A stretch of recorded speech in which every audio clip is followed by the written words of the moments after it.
Well, hey, folks. Welcome to Hopped Up Beer Review. Today we got a treat. Having to run in, grab something from Happen Harry's, their Tennessee lager.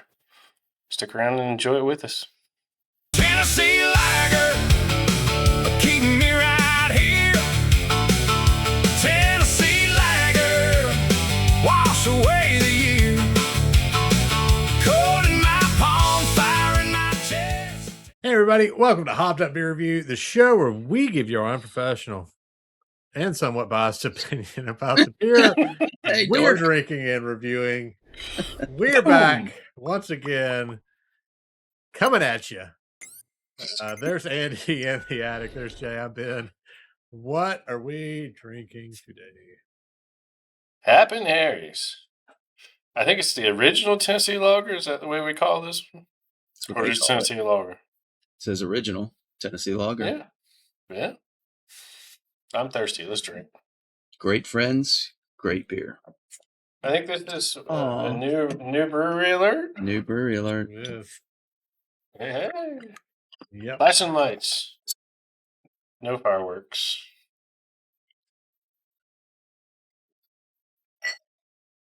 All right. Glug. Let me guess, Ben's had this before. I have. I've had it. Did you provide it? I did. I got this in Nashville. Trip there back a few months ago, and thought you guys would enjoy this, so should be to you. You bought a 6-pack, I bet, and you're like, I gotta get rid of this. We'll find out, won't we?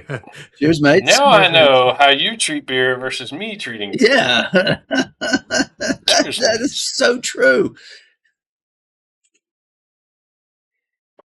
We still start to see how things transpire from here. Way to go, forward. Ben. Yeah. All right. Tennessee lager. The lager. This is a year-round offering from Happen Harry's. Comes in at 4.9%, 14 IBUs. It uses pearl hops for bittering, some sterling hops for aroma, and uses Pilsner, Vienna, and biscuit malts. They describe their aroma as being clean, sweet, bready notes with a hint of noble hops.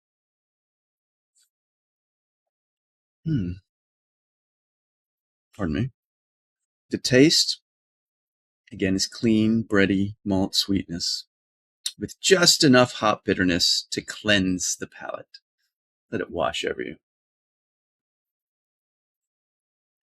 Just rinse away that bready malt sweetness. Yeah, I got it. That's about it for the beer. There's an interesting search about Happen Harry's. Happen Harry's is a microbrewery out of Nashville, Tennessee. It's founded in 2011. It's actually a subsidiary of R.S. Littman Brewing Company, which R.S. Littman Brewing Company is owned by R.S. Littman Company.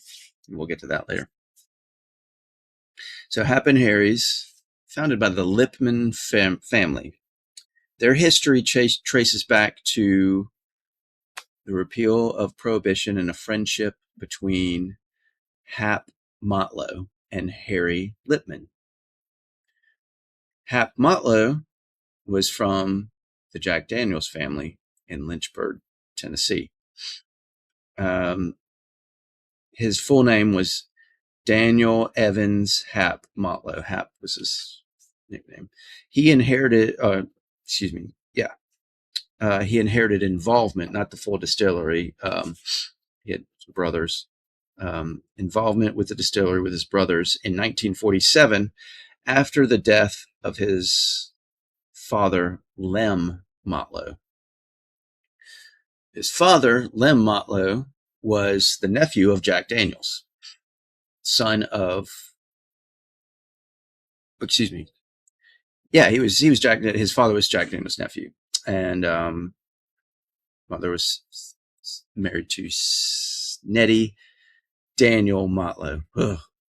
So, yeah, I know. So his mom was Jack Daniels' sister.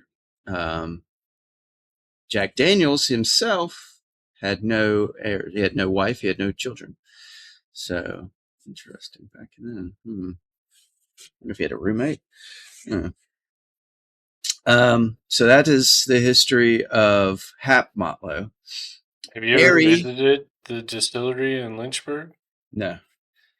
They have great history, and it's a beautiful place. They've done a great job of creating tours for it now. I wasn't We able did to a make tour it last year, and it's changed dramatically in the last 2 to 3 decades, I shall say, since the last time I was there.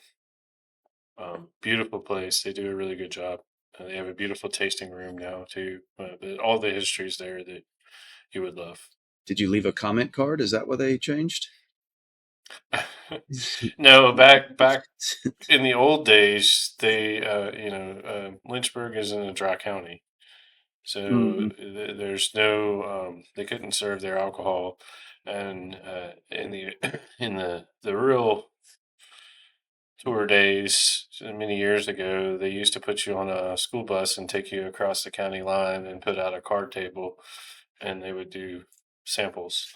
Nowadays, they've passed legislation where they can do it for educational purposes, and it's only up to a certain amount. You get 7 or 8 samples in the tasting room, and it comes up to a total, I think, of about 1.5 ounces, I think, along those lines. So keeps you under the limits, but it's for educational purposes to teach you about the different types of whiskey. Curious. Sorry, I digress. No, that's right. So that was the Jack Daniels part of it through the Hap Motlow. Now, Harry Lippman, the Harry of Hap and Harry's, he was the first Jack Daniels distributor in Tennessee after Prohibition.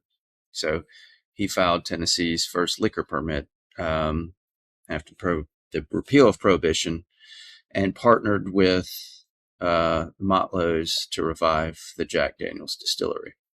So that's where they get the name Hap and Harry's.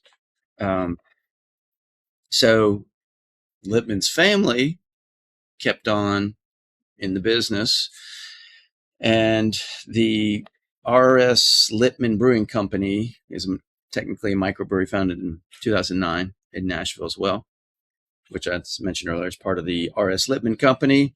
They are international suppliers of wine, spirits, beers, and mixers. And among the beers, other than Hap and Harry's, they have Turtle Anarchy Brewing, Honky Tonk Brewing, Little Harpeth beers. We did one Honky Tonk Brewing. I think that was like a pastry stout, I believe, years ago. That sounds familiar. I remember doing I've had those and Little Harpeth before. Yeah, I don't think we've done Little Harpeth. Unfortunately, the Lippman website, the R.S. Lippman Company website, focuses entirely on spirits and wine. Very little is given to beers. To beer. Well, there for a while, I mean, it's one of the things that people don't realize was Jack Daniels also brewed and distributed beer as part of their history. So that would be another thing we could talk about if we have another one of these, or from Hap and Harry, or expand our history on Jack Daniels. All right. I've obviously had this one. So yeah, we saw that. Yeah, for Hopped Up Beer Review tradition, I'll go last. I mean, yeah, one of just do it. Just do it. Just do it. I was actually kind of leaning towards Andy. You talked a little more in this episode, so Andy, why don't you go first? I think they were accurate in their taste. Bready, malt sweetness, and then a little bit of a hop bitterness. That's a little wave at the end. It tastes like a biscuity lager. I mean, it's not bad. It's not like the best had, but it's something that I'd probably drink again. But I don't know. I'm getting one good. I'm curious. I'm worried my palate was affected by the last beer I had. That Yeah, it probably was. I'll Probably give this very one, tainted. benefit of the doubt. I'll give it 6.5. Yeah, I'd probably have this again. All right, Yep. Jake. That biscuity flavor. Yeah, it's interesting you bring that up and the way they described it. When you think lagers, you don't think biscuity flavor in a lot of them. I mean, it's just a unique aspect. Or at least I don't. I mean, that's a unique occurrence. I generally enjoy lagers over pilsners, and I actually, it's not a horrible beer. I always kind of am skeptical when I see beers from Nashville. I don't know why. Nashville and Memphis, for some reason, I don't get thrilled about them. It's the I don't know western if half it's of the state. I don't know if it's the water or anything up there. I mean, Chattanooga's not a whole lot better, quite honest. There's some good breweries up there, but they're not. Yeah, they're not top of my list, if you will. I enjoy visiting and going and meeting new folks and visiting the breweries, the brewers, and talking with them and sampling their stuff. I mean, Cookville was another one that we went to where I had stuff from Red Silo and got to meet the owners and the brewers there. But this one, I'm with you, Andy. I can't get completely on board. It's got great history and drinks easy, but it's got a ceiling to me, and it's probably a 6.5 as well. It's decent. It's something I would drink if you handed it to me, but I'm not gonna go search it out. Yeah, you're talking about Tennessee, that side of the state. Wasn't Hutton and Smith from Chattanooga area? And then Smith is from Chattanooga, yeah. Yeah, that's probably the better one of the western half for me that I've sampled. Yep. From They Nashville do to good the stuff. The one of the better ones out of there is probably Bearded Iris, if you will. So we'll get to that in a later, yeah, in the later beer review. Yep. So stick around. You got to come back. Yeah, we've had them before, haven't we? Yeah. Yeah.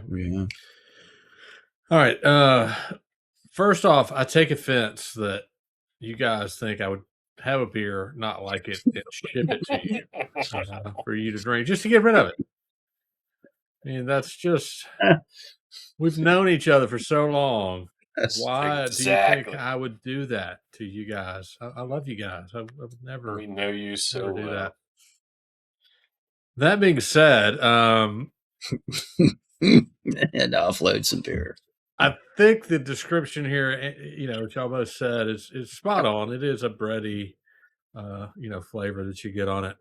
I mean, the sweetness on it to me, when I first couple sips, it's not, but it makes me think of almost macro-esque. And while it's not corn, it is so sweet that's just my first thought. I also think it's carbonated, but the taste is flat to me. It's not a real crisp beer. It's more, it's just more of a flatness to it. So I don't really care for this one. We had not had anything from Hap and Harry's, so I felt like we should review it to get it on the list. Legitimately, I had a couple extras, so I thought I'd give you all the best beer. I'd ship some of the best beer I have. Whereas Jay was just like, "Oh my gosh, look at this beer, y'all! Which ones do we want to try? I've got all these great beers." Yeah. It's like, here, I'm gonna pack these leftovers. Just wait. I'm still waiting We'll on have that natty have daddy some. from you, Jay. You Yeah, just like it's coming along with maybe an apple or two flavor. it's like that service where you can send somebody poop on a silver platter, through the mail, and they open it. It's like, oh, somebody sent me crap. Might be onto something. Hey, bad beer delivery. All right. But I mean, at the end of the day, I truly hope that Hap and Harry were better friends than their beer. Great friends, great beer to me does not really. Wow, Old friends, okay beer. Yeah. It's like kind of the way I'm feeling about this one. I hate to say that, but anyway. Yeah, with that, I think this one's probably a 5 for me. I think it's okay. I'll drink it if you hand it to me. I don't ever have to have it again. And thankfully, I drank the other 3 that I had already, and decided to share with you guys. So yes, you're welcome.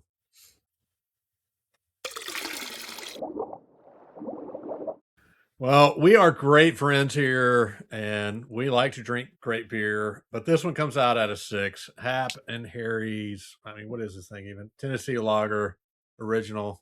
So definitely, if you had this, let us know what you think. Did we hit the nail on the head here, or are we way off? We'd love to hear that feedback. I meant to ask you guys this before we went to the break. You mentioned Hutton and Smith? Are there any other like Tennessee? Are there any Tennessee beers or breweries that we've had you've had that you're just like, that's a great beer? I'm sitting here trying to think of one and I can't. Bearded Iris to me, they actually have several good ones. Their Tunnel Vision, their home style, a lot of those that we can find on draft here in North Alabama at the restaurants. Yeah. So I would put them up there. Hutton and Smith is the same. I don't see Hutton and Smith as much as we used to. I honestly don't know that it was actually in the bottle shop the last few times I've been there. So I need to do some research, or we need to do some research and see if they're still around or if they cut down their East distribution. Tennessee's or anything in East. I mean, there's nothing like a Parish. I mean, obviously, because we would talk about that at this point. But yeah. No, I mean, visiting Red Silo was really good up in Cookeville, Tennessee. I mean, it's the lone brewery there, so they've got a monopoly on the college town. Although when I visited with them, they said honestly they had more local patrons versus the college kids. Yep. And there we tried. I think it was their All American lager or red or whatever it was. It was the one with the baseball bat. Mm-hmm. Right. And I mean, it was good. The beer I had there was good. It's nothing that blows me away. And that's my point. Yeah. And you go over to East Tennessee, West Tennessee. Yeah, what breweries are in East Tennessee? East Tennessee, I mean, I would classify Chattanooga over that way, but that's about it. I mean, you're looking at Hutton and Smith, and there's a handful of others I've been when we go to Chattanooga, and we actually go to the breweries, and I'll try some, but we've done a few small ones, but not memorable. There was like there's one called Odd Story. There's a couple others there. Like Blackberry Farm or something like that. We've done. Well, Blackberry Farms is actually in West Tennessee, but if I'm not mistaken, so it's a very Blackberry Farms is a very high end Airbnb. They do. You have to reserve rooms well out in advance, but they added the brewery part probably 5 years ago, and honestly, I haven't seen their beer in 2 or 3 years since we reviewed it. Mm-hmm. Maybe we can go Hopped Up Beer Review. Can go do some glamping at Blackberry Farms and do live reviews. There you go. Yeah, they would charge you an arm and a leg just to glamp there. Hey, it's us. It's us. The write-off. That's right. Obviously got off on a tangent there, but appreciate you sticking with us if you still are. With that, again, appreciate 6, checking out right? Video. Yeah, we got a 6 on this. Did I mention yeah, that? We didn't even score it. You just started asking questions. 6 for Happen Harry's. He scored it. Yeah. I think he scored it. Yeah. All right. Yeah. There we go. We got it now. 6. So with that, be sure to like, subscribe, cheers, that notification bell. And we will see you on the next one. For Jay and Andy in the attic, I'm Ben. Remember, guys, I only ship you the best beers. Cheers, mates. Cheers, mates. Cheers, mates. In the fake box. Tennessee Lager, keep me right here. Tennessee Lager, wash away the